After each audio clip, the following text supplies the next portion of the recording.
Welcome to the Improve It podcast.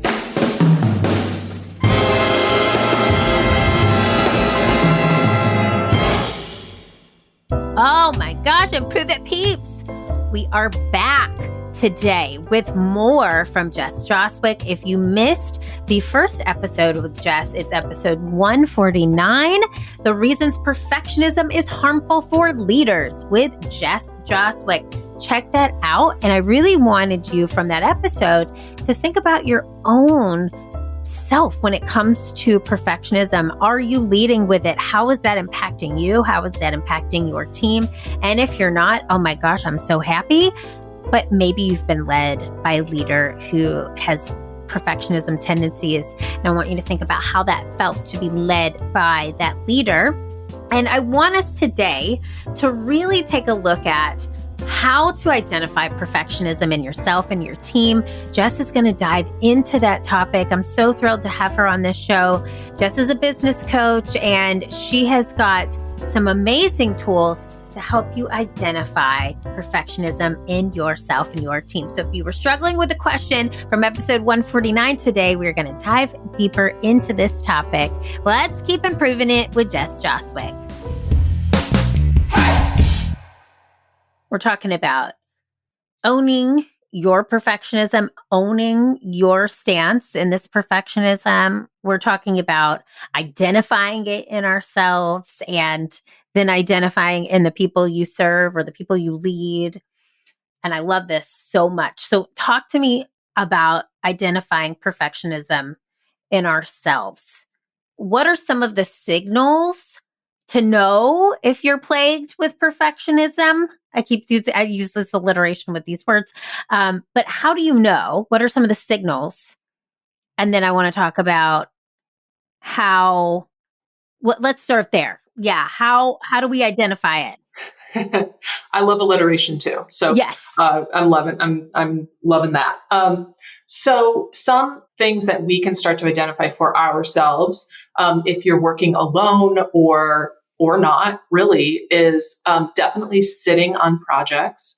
Definitely if you are in endless tinkering mode, if you are in endless ideation, you're just thinking and thinking about something and going through all the ins and outs. It could be this, it could be that, it could be whatever.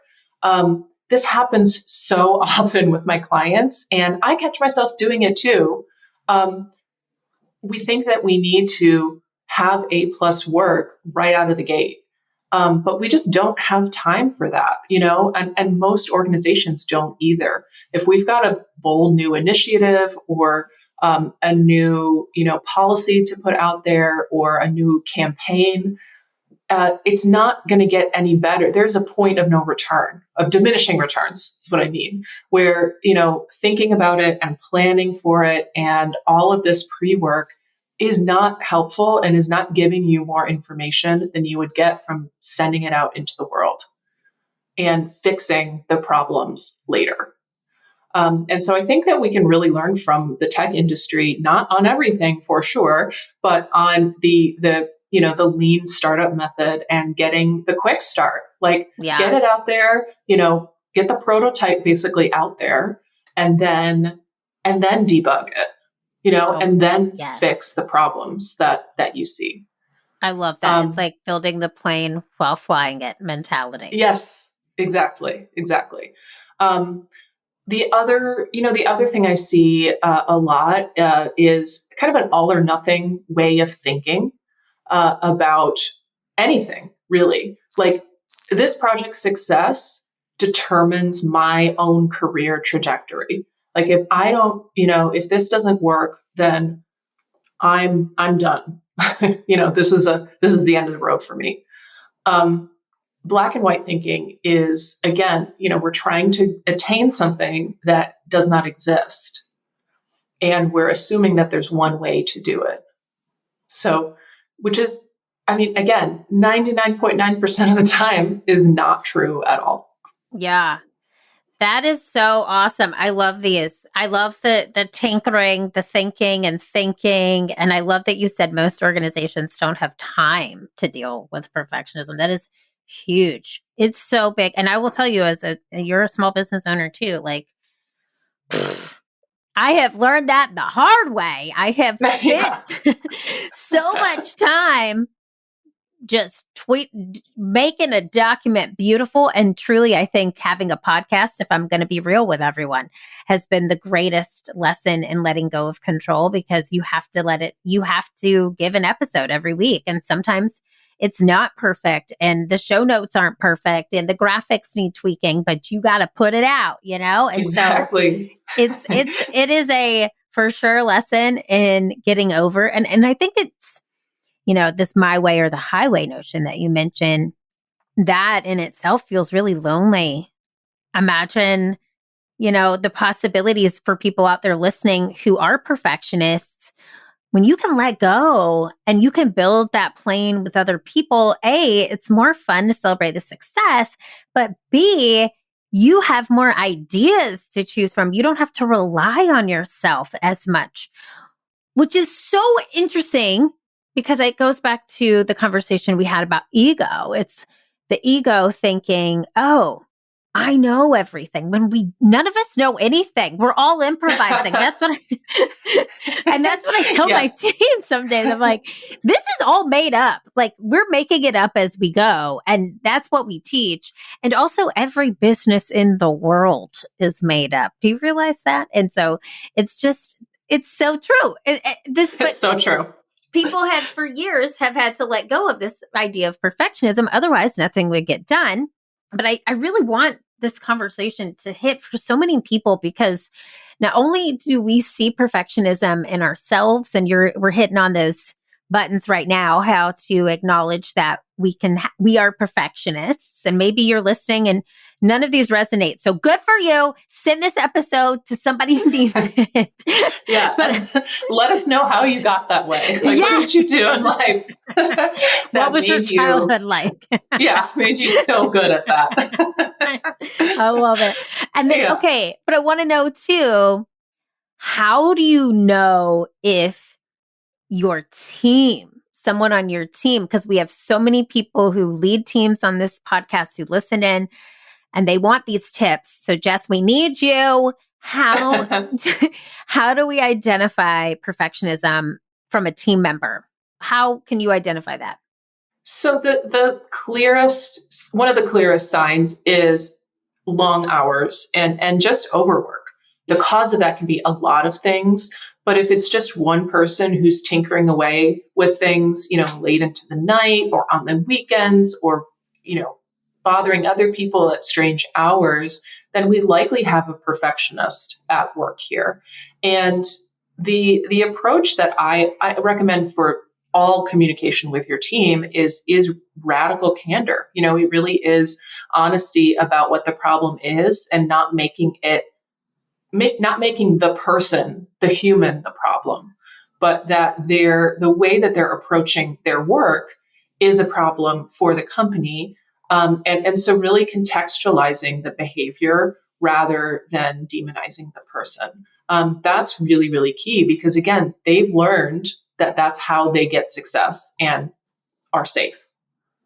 So that's the line of thinking when anyone is going for perfection. They're like, well, no one said anything and I continue to be successful. So it must be because I'm always giving, 180%. And that's actually, so they don't realize what's the case, like what is going on here. Also, just looking at everything from a wide lens, it's also, you see it in your company culture. And this can be a little bit more difficult to identify if you're at the top, but I think, intuitively, empathetically, if you are having regular meetings with your team, when there's something off in the culture, and so I'm actually going to read this stat just to make sure that I get it right.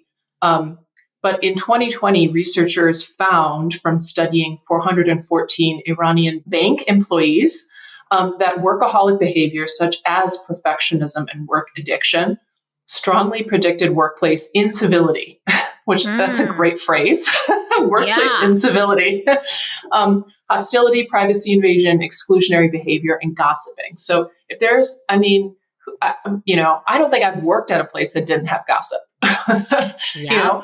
know, I think that's always going to be there to a certain degree, but I've definitely worked at places where it was more insidious and meaner, honestly, than other places. And those were definitely the places where, we just couldn't get anything done on the timeline. Yeah. Oh, that's huge. Okay. I love all this. I love this ways of identifying. It's funny you mentioned radical candor. We had Kim Scott on this show twice. Oh, nice. Yes. And love that book. So we'll link to those episodes in the show notes too. So if you want to hear more about radical candor, I love that topic. And I love that we can see this not only just in individuals, but we can feel it in the air at our organizations. And healthy cultures, this is my personal opinion, but I don't think anybody will disagree. Healthy cultures have healthy boundaries.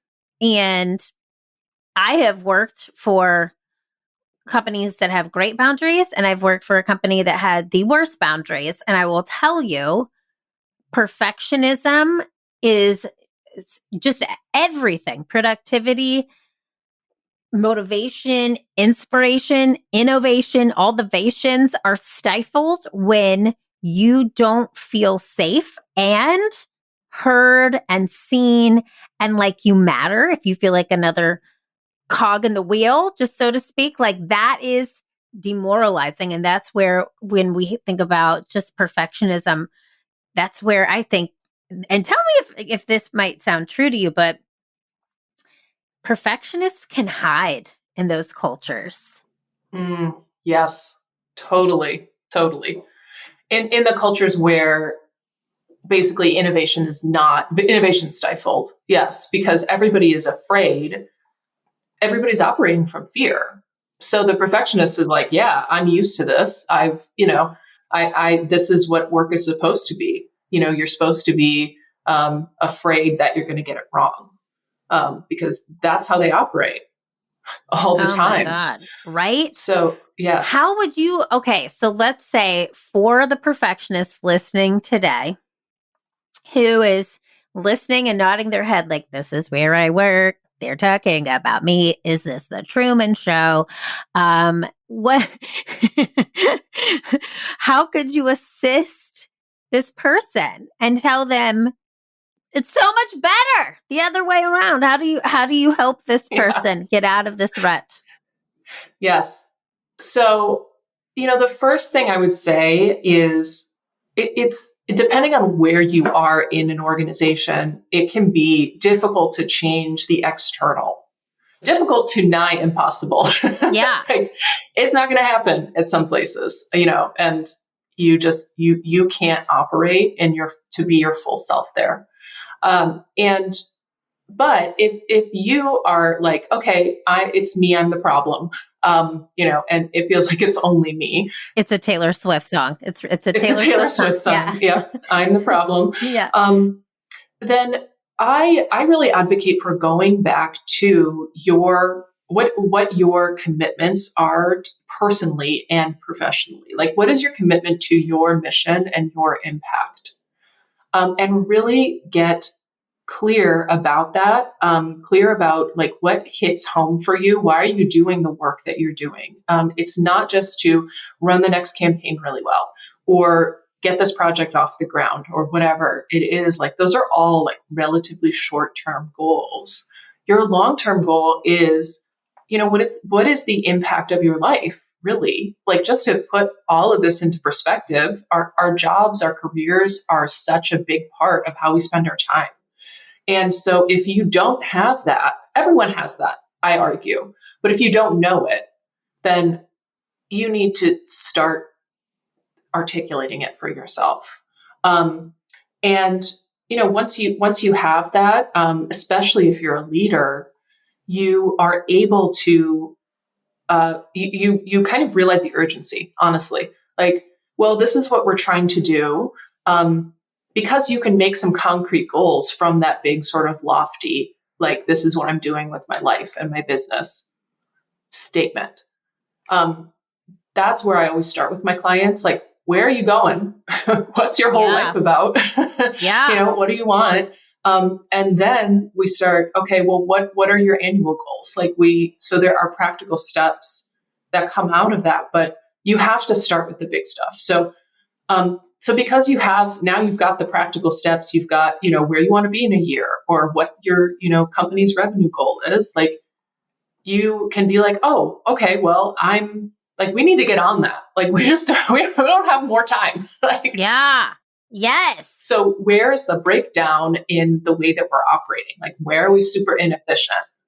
Which is a big thing for me. It's like one of my top strengths and Clifton strengths. Yeah. So, having that commitment and then having habits that really cultivate self-acceptance and that cultivate a plan, a way to work that works for you.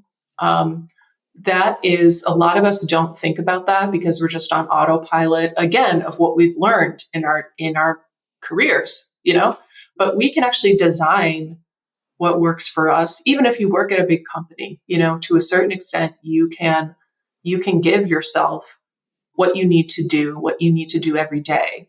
I call that personal management, like self-management, basically. Yes. I'm here for that, Jess. Here for that.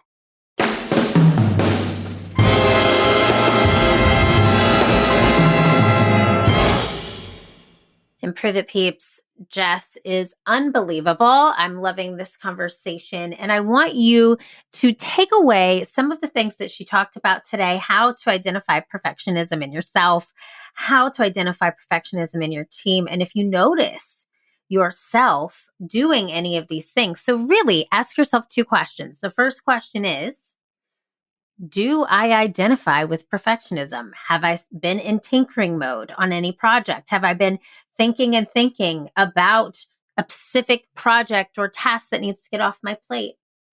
Second question, is anyone on my team suffering that I can bring to mind? Are they working a lot of long hours? Are they having this black and white thinking? Are they truly working more than anybody else on your team, but the results just aren't there? I want you to really think about those 2 questions. Are you a perfectionist, or is there anybody that you are leading who is dealing with perfectionism? Think about those 2 questions. I want you to marinate. We're going to come back here and we're going to listen to episode 151 with Jess, where we're going to talk even more about perfectionism and how to turn into a recovering perfectionist. My friends, thanks so much for listening to the show. As always, if it moved you or if you think it can move somebody else, please share it. Consider leaving a review on iTunes. And know that I want you to keep feeling, keep improving, because this world needs that very, very special it that only you can bring. I will see you here tomorrow, not next week, tomorrow. I'll see you here tomorrow. Bye. Hey friend, did you enjoy today's show? If so, head on over to iTunes to rate and subscribe so you never miss an episode. Now, did I mention that when you leave a 5-star review of the Improve It podcast, an actual team of humans does a happy dance? That's right. So leave a review for us on iTunes, screenshot it, and send me an email at info@learntoimproveit.com. I'll send you a personalized video back as a thank you. Thanks so much for listening. Improve It, peeps. I'll see you next Wednesday.